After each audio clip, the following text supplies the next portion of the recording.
Welcome back. Well, we're very fortunate today to have on Congresswoman Mimi Walters. She represents the 45th District, which is your district here. And as I said earlier, it's my district as well. Always a pleasure to see you. Well, thanks for having me back. It's great to be here. Yeah, I know you're very comfortable coming here. You've been coming here under different capacities for years. So it's really nice to have you here. A lot going on, as we know, this year. We won't talk about all the debates and all that kind of, we could be here for days talking about that. But what are some of the accomplishments that the House Republicans have done in the 114th Congress? Well, we've actually had quite a few accomplishments. First of all, we have a balanced budget resolution we passed, and this has been the first time since 2001. We also passed some entitlement reform for the first time in almost 2 decades. And you may recall Congress talking about the doc fix. Yes. And what that was is it gave a formula for physicians who treat Medicare patients so that they know what their reimbursements are going to be. Okay. And that actually has a long-term savings of about $3 billion. So that was a major entitlement reform that we passed. We also passed what you call Trade Promotion Authority, known as TPA. Right. And what that does is that piece of legislation provides really the framework for this president and the next president to negotiate free trade with other countries. 1 in 5 jobs in this country is because of free trade. It's a very important part of our economy.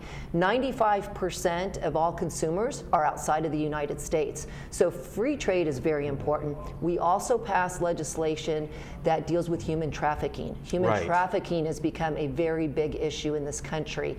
And what we need to make sure is that those people who are victims of human trafficking are seen as victims and not criminals. So that was another very big piece of bipartisan legislation that we passed that the president signed into law. You know, it's interesting when you bring up free trade, you know, there's a lot of talk on that.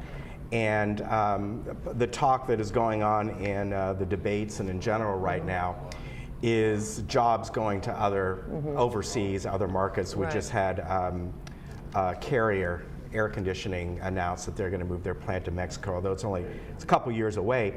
So there is a balance there, isn't there, by keeping jobs here, primarily in manufacturing we're talking about. Right.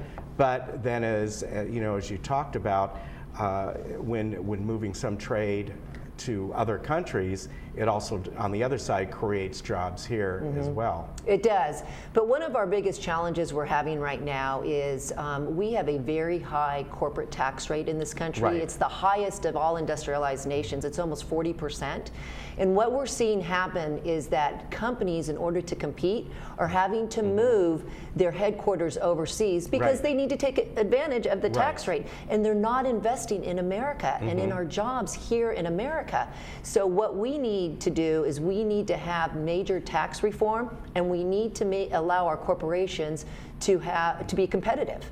And so that's something else that Congress needs to address. Yeah, you know, again, that's a good point. A lot of companies are headquartered now in, it seems to be Ireland. Well, look at Allergan. Allergan's now headquartered in Ireland, and it was headquartered here in Irvine, in my district. And now we just saw Pfizer is coming in to buy Allergan in Ireland so that they can be headquartered over there, so they can be more competitive. Yeah, and you know, in a way, it's sort of the same situation we have in this state. Many companies, as you probably know, they will incorporate in a different state, Nevada, Delaware, obviously. And in a way, it's for the exact same reason. Exactly. Yeah. If we just would be more competitive from a tax perspective, we would have more jobs in this state, and we would have more jobs in this country. All right, big year that we're in for obvious reasons. And I know the Republicans have a bold agenda. They at least are going to attempt to move forward, right? Yes, we do. Under Speaker Ryan's leadership, we have 5 points that we want to try to tackle, and it's on our agenda. The first one is, of course, jobs in the economy and wanting to create more jobs. And under that is addressing our tax issues in this country and looking at tax reform. Poverty is another very big issue that we are going to be addressing. We have 46 million people in this country that are in poverty. 45 million people are on food stamps. We want to create more opportunities and lift people out of poverty. Healthcare, of course, course, is a very big issue as well. We have putting forward some reforms when it comes to Obamacare and trying to make it more patient-centered, so a person has the ability to have a more dialogue with their doctor one-on-one, Right. more access, make it more affordable. Right now you have people whose premiums have gone up, their deductibles have gone up, they can't see their own doctor when they told they would be able to. They some people can't even go to their hospital. We want to change that. So we're going to be addressing healthcare. National security, of course, is a very big issue. Right. Government's #1 job is to protect its citizens and to make sure we are safe. So we will be addressing our national security. And we also are going to be addressing Article 1 and looking at what the constitutional authority is of each branch of government. Right now we have a president who has, in our opinion, exceeded his authority and overreached when it has come to his authority from a constitutional basis. And we need to get back to that checks and balances. Congress's job is to make the law. Right. The president's job is to either decide to sign that bill into law and enforce the law and execute, but not create law. So we are going to be addressing how do we get back to a constitutional authority. Couple points that you just brought up. Let's go back to healthcare for a minute. There are Republicans that want to just kind of abolish what's been called Obamacare, and there's others, seems to be such as yourself, that wants to look at it and go, there's some reforms we can make here. There might be a few good points here, but we want to change the scope of it. We need to change Obamacare, and there was a piece of legislation to outright repeal Obamacare that I supported, and we put it on the president's desk, but he vetoed it. But really, we have to look at the whole healthcare system and make sure that where people are not getting the care that they once got because of Obamacare, we have to make major reforms. And what Speaker Ryan is doing right now is, as we move forward on this agenda, we are in the process of taking each one of these subject areas, putting together a comprehensive plan, and then we plan to roll the plan out in March or April. Okay. So we will have a comprehensive health care plan that the public can look at and say, okay, this makes sense. Because the last thing we want to do is make healthcare unaffordable for people. Right, and there are several million people that currently that are on that and kind of depend on it. So right. It's more of kind of shifting things around. Exactly. National security. Today it was brought out that the FBI has requested and got a court order to have Apple unlock the iPhone of the San Bernardino terrorists.